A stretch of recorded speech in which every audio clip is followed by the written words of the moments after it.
Hello everyone. Today, I will continue telling you the love story of Sam and Officer Lee. I hope you enjoy watching the video. The storm passed, leaving behind a long silence, as if the entire village had finally exhaled after holding its breath for hours. The next morning, Sam woke up as thin sunlight streamed through the window frame, brushing lightly over the bedding and the floor, which still carried a trace of dampness. The air felt strangely clean, filled with the scent of wet earth, dry grass mingling in the breeze. She lay there for a few seconds longer, listening to the comforting quiet. No more howling wind, no rattling metal roofs, only distant birdsong and the rhythm of her own breathing. Sam got up, rolled up her sleeves, and began tidying the house. She wiped away the dust that had settled on surfaces, rearranged a few things that had been tossed about during the night of struggle. Housework was nothing remarkable, but it helped her feel as though she was restoring order to her life. When everything inside was more or less in place, Sam carried the bundle of dry grass she had gathered the day before out into the yard. She spread a tarp and evenly scattered the grass to dry it thoroughly, planning to use it later to patch the leaky section of the porch roof and reinforce the damp corner of the wall. As she worked, a light breeze passed through, making the dry grass rustle softly. Sam paused and looked toward the distant hills. The image of Aunt Lon suddenly appeared in her mind, the woman who had opened her arms to support Sam through her hardest days. Sam murmured to herself, "I wonder how Aunt Lon is doing. The storm must have swept past her house too." The thought made her heart sink slightly. To Sam, Aunt Lon was not only a benefactor. She was a warm refuge, like a second mother she had always been deeply grateful for. Elsewhere in town, Officer Lee also woke up feeling unsettled. It was his day off, yet the first thing on his mind was Sam's small house at the edge of the village. He imagined the porch roof battered by the wind, the yard in disarray, and Sam handling everything on her own. Lee changed into a simple shirt and neatly fixed his hair. When he looked into the mirror, he caught a fleeting smile on his face. Subtle but genuine. A feeling he hadn't experienced in a long time. As he stepped outside, his sister came up from the kitchen, her eyes playful. "Going over to Sam's place again, aren't you?" Lee stopped short, slightly embarrassed at being seen through. "I just want to check if her house is okay." The storm was strong, and living alone can't be easy. His sister chuckled softly and didn't tease him further. She simply nodded. "I understand. Sam is a good girl. If you care about her, I support you, as long as it brings you peace." Her words loosened a knot in Lee's chest. He lowered his head in thanks, then wheeled his bike out the gate. By late afternoon, the familiar sound of an engine echoed in front of Sam's house. While Sam was bending down to spread the grass on the tarp, she heard it, turned around and saw Lee standing there, holding a small bag, his face lightly dusted from the road but his eyes bright. Lee raised a hand in greeting, his voice lighter than usual. "I came to help. After a storm, things are always a mess." Sam looked surprised for a moment, then laughed, a warm smile spreading across her face. "I'm just trying to get things back in order." "You came again. You're too kind, it makes me feel shy." Lee shook his head, replying calmly but gently, "Don't be. You're always helping people in the village. Let me return a little of that." And so, under the pale golden light of a reborn afternoon, they stood side by side again, working as if it were the most natural thing in the world. The soft rustle of dry grass blended with quiet laughter, the breeze carrying a gentle warmth, something comforting that didn't need a name. The work went on until the sun sank lower. Lee helped Sam fix the sections of the roof that had been shifted by the wind, reinforced the spots prone to leaking, and then carried the dried grass with her to a sheltered place. Sam was quick and capable, but Lee always paid attention. Whenever she reached too high or lifted something heavy, he stepped in to help. Nothing was said aloud, yet there was an unspoken rhythm between them. Sam handled the careful details, Lee took on the heavier tasks, and the spaces in between were filled with small, casual conversations that made the afternoon drift by gently. When they took a break, Lee sat down on the front step, wiping sweat from the back of his hand. He looked up at the now clear sky and recalled the weather forecast. His voice dropped, tinged with concern. "I heard there might be another spell of rain and wind coming. You should prepare a few things: clean water, a flashlight, some dry food. If anything feels off, don't stay alone. Call me right away, okay?"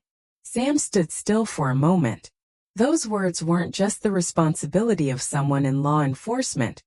They felt like personal concern meant for her alone. Her chest warmed, as if a small spark had just been lit. She nodded and replied softly, "All right, I'll remember. Thank you.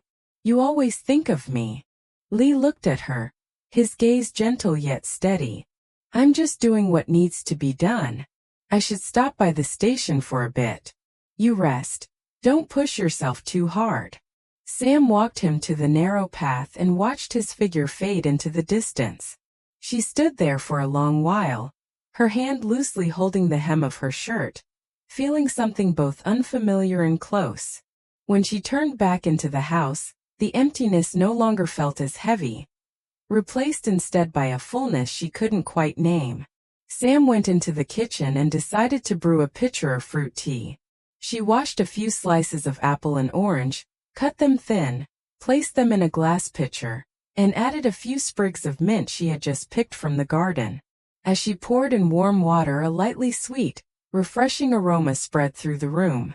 She polished a glass cup until it was crystal clear and set it on the wooden table. The last sunlight of the day streamed through the window, catching the golden hue of the tea and making the small kitchen seem brighter. Sam suddenly smiled, a little shy with herself. He'll probably come back soon. At Lee's house, his sister was also busy preparing dinner. Her kitchen was filled with familiar aromas: sweet vegetable soup with minced pork, braised fish simmering in a clay pot, a plate of boiled greens, and a bowl of chili fish sauce glowing red. The meal wasn't fancy, but it was neat and warm. As she set out the bowls and chopsticks, she felt an inexplicable flutter. Tonight she had invited Officer Diep over for dinner. Diep arrived in the early evening, holding a small bouquet of flowers. He was usually quiet, his calm demeanor making him hard to read. Seeing Lee's sister waiting at the door, he smiled lightly. "I heard you invited me for dinner. If I turned it down, I'd probably be accused of disappointing the chef." She laughed. "You flatter me. I just wanted to thank you. You've been helping Lee a lot lately. I really appreciate it." They sat down to eat. At first, the conversation was a bit formal. Diep answered briefly, while Lee's sister tried to ease the atmosphere with gentle questions. She spoke about Lee's work, about how he often mentioned his teammates, and expressed her gratitude. Diep tilted his head, his voice low. "There's no need to thank me. Lee is a good person. Helping each other is only right." Lee's sister looked at him, half teasing. "Even off duty you talk about teammates just like you're still at the unit." Diep laughed without thinking, and the stiffness dissolved. The meal gradually became more relaxed. Near the end, Diep poured her a glass of water, his voice slowing softer. "Actually, lately I come here not only because of Lee. Being here feels warm." Lee's sister froze for a brief moment, then her cheeks flushed. She replied lightly, trying to hide her fluster, "You really know how to talk." But her eyes had changed, softer, closer.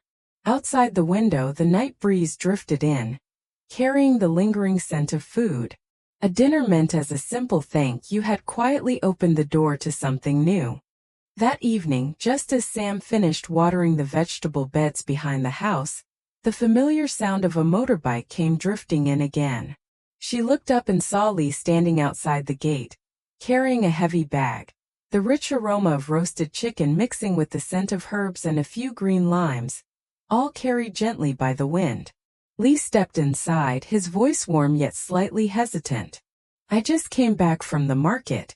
Picked up a few things." "Sam." Can I have dinner here tonight? Or, should we cook together? Sam looked at the bag, then at Lee. She was surprised, but a soft happiness ran through her. Of course. Give me a moment. I'll wash the vegetables and tidy the kitchen.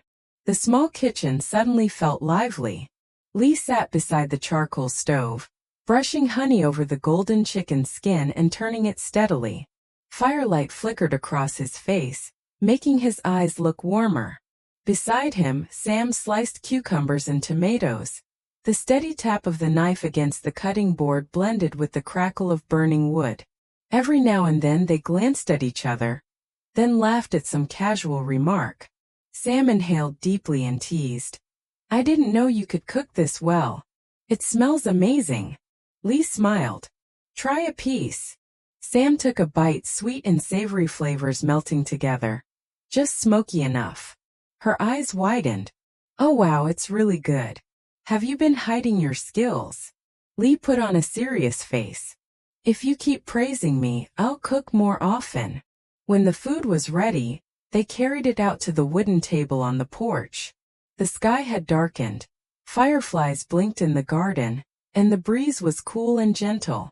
A small oil lamp on the table cast a golden glow, softening everything. After eating for a while, Lee set his chopsticks down and looked at Sam. His voice slowed as if weighing every word. Sam, this feels nice. I was thinking, if you're okay with it, could I come over and have dinner with you more often from now on? Some froze. Her heart pounded. Her hand unconsciously touched the edge of her plate. She lowered her head, her ears warming. After a long pause, she finally answered, quiet but sincere. If you don't mind simple food, then I would be very happy. Lee smiled so gentle it made Sam's eyes sting. In that moment, dinner was no longer just about eating. It became a silent promise. The next morning, the sky was clear and bright. Sam had a light breakfast of warm porridge and tea, then put on her conical hat and went out to the garden. She pulled weeds, loosened the soil, and propped up the rows of vegetables that the storm had knocked over. Every swing of the hoe, every handful of soil mounded back into place felt like an affirmation. She was rebuilding her life. Even when her hands grew tired and her back ached, Sam felt calmer watching the young sprouts being set back where they belonged. Meanwhile, Aunt Lon sat on her porch sipping tea and thinking about Sam. It had been a long time since they'd met, and suddenly she missed her intensely. She called Lee, her voice familiar and affectionate. Lee, how has Sam been lately? I heard the girl has her own place now. I want to visit. I miss her so much. Lee answered immediately, cheerful. Yes, of course. Please wait a bit. I'll come pick you up and we'll go together. Aunt Lon smiled and went out to the garden to pick some fruit. A few ripe papayas, some golden oranges, and several fragrant sprigs of herbs. She arranged them in a woven basket, each item carrying the care of a mother. She murmured, I wonder if she's gotten thinner working so hard. I hope she's safe. When Lee arrived and saw the basket overflowing, he quickly took it from her. You brought so much. Sam will be so happy. Aunt Lon looked at Lee with sharp, knowing eyes. You pay a lot of attention to her too, don't you? Today I want to see for myself how you two are doing, so I can feel at ease. When Lee drove her there, Sam had just finished clearing a corner of the garden. Hearing the motorbike, she turned around and froze when she saw Aunt Lon. Sam's eyes lit up as if she had found a missing piece of her childhood. Aunt Lon, I've missed you so much. Are you okay? Did the storm damage your house? Aunt Lon held Sam's hand warm and steady. My place is on higher ground, so it's fine. But I was worried about you. I heard this area flooded. Sam smiled gently and glanced at Lee. At first it was a mess, but thanks to Lee everything's okay now. Aunt Lon's gaze swept over the neat little house and the garden turning green again, pride rising in her chest. Who would have believed it? Sam from back then has built all this with her own hands. You've done so well. Sam, embarrassed, quickly pulled Aunt Lon along to see the newly planted rose and the flower bushes just beginning to bud. The two of them walked slowly in the sunlight, the wind carrying the scent of fresh soil and fruit. In the small living room, the three of them talked together. Laughter mixed with the sound of water boiling, filling the space with life. When it was time for Aunt Lon to leave, Sam held on to her hand. "Please stay and eat with me. It'll be simple, but I really want." Aunt Lon patted Sam's hand gently. "I truly have to go today. Next time I'll come earlier and we'll cook together." Sam walked her to the gate, watching the basket of fruit disappear under the late afternoon sun. Her heart felt warm and aching at the same time. Missing someone only appears when you truly love them. That night, after a long meeting at the station, Lee stood by the window watching the sunset fade. But his mind returned to Sam's makeshift kitchen, small, exposed, and difficult whenever rain and wind came. He thought, the house is better now, but the kitchen is still lacking. She deserves a proper place to cook. Thinking it through, Lee called a builder he knew and arranged for him to come and take a look the next day. When Lee brought the builder over, Sam was sweeping the yard. Seeing him with a stranger, she looked surprised. "Lee? What's going on?" Lee smiled and spoke plainly. "I invited a builder to come take a look. I want to add a kitchen for you so you won't have to cook outside when it rains." Sam waved her hands quickly. "No, I can't accept that. You've already helped me too much." But Lee looked at her, his voice firm without being harsh. "Don't think of it as help. I just want your life to be easier. A roof overhead, a clean place to cook. That's all." Sam fell silent. Something seemed to catch in her throat. She didn't know how to put into words her gratitude and the softness growing in her heart. The builder began measuring and sketching ideas. A small but sturdy kitchen, with a window to catch sunlight, and enough space for the wooden table Sam loved. The next day, Lee got up early, put on a safety helmet, and told Sam to stay home and prepare drinking water. He went to buy materials: cement, bricks, corrugated roofing sheets, wood. He wasn't an architect, but in his mind he could already see a warm, durable kitchen. One where Sam could cook while rain fell outside and still feel safe. When the truck carrying the materials arrived, Sam ran out, her face smudged with dirt but her eyes bright. "You got everything already?" Lee tapped her shoulder lightly. "Everything. But I'll call more people so it goes faster." Lee called his friends Duke and Sang. They agreed right away, their voices lively. Before long, Sam's yard became bustling. One person carried bricks, another mixed cement, another raised the wooden frame. Sam refused to stand aside. She brought water, handed over tools, cleared the work area. When Lee saw her tiring, he said, "Take a break." Sam shook her head. "This is my kitchen. I want to help too." The sound of hammers, laughter, and calling voices echoed into the afternoon. Even passers-by stopped to watch, some smiling as if they were seeing a family building a home together. By the end of the day, the foundation was poured, part of the brick wall was up, and the sturdy frame stood there like a promise. Sam sat on the doorstep, looking at the unfinished structure with tears in her eyes. She turned to Lee. "I don't know what to say anymore. Thank you, all of you." Lee looked at her for a long moment, his gaze calm but deep. "Don't thank us. We're just building something you deserve, something warmer for you." As sunset laid a pale gold over the brick wall, Duke and Sang joked, "When the kitchen's finished, you'd better cook a proper meal. If there's Lee's roasted chicken and Sam's stir-fried greens, we'll show up for sure." The whole group burst into laughter. Sam saw them off, smiling through tears. The new kitchen wasn't complete yet, but something in Sam's heart felt more complete than before. The feeling of belonging, of being loved, and a beginning slowly taking shape. No fancy words needed, only hands that chose to stay. Xin chào mọi người, cảm ơn mọi người đã xem hết video hôm nay của mình. Chúc mọi người có một ngày mới vui vẻ, hạnh phúc và một ngày làm việc tràn đầy năng lượng. Hy vọng rằng những video của mình sẽ mang đến niềm vui cho mọi người và giúp mọi người thư giãn sau một ngày làm việc mệt mỏi. Và hiện tại thì những video của mình đang được phát hành vào khung giờ 7 giờ tối và 7 giờ sáng. Nếu mà mọi người yêu thích những video của mình thì nhớ bấm theo dõi, bật chuông thông báo để nhận thông báo khi mình đăng video mới nhất nha. Cảm ơn mọi người đã lắng nghe hết 1 phút chia sẻ của mình. Để hy vọng rằng sẽ được đồng hành cùng mọi người trong thời gian tiếp theo và được mọi người ủng hộ kênh của mình. Chúc mọi người có những phút giây thư giãn và hẹn gặp lại mọi người ở trong những video tiếp theo của mình nhé.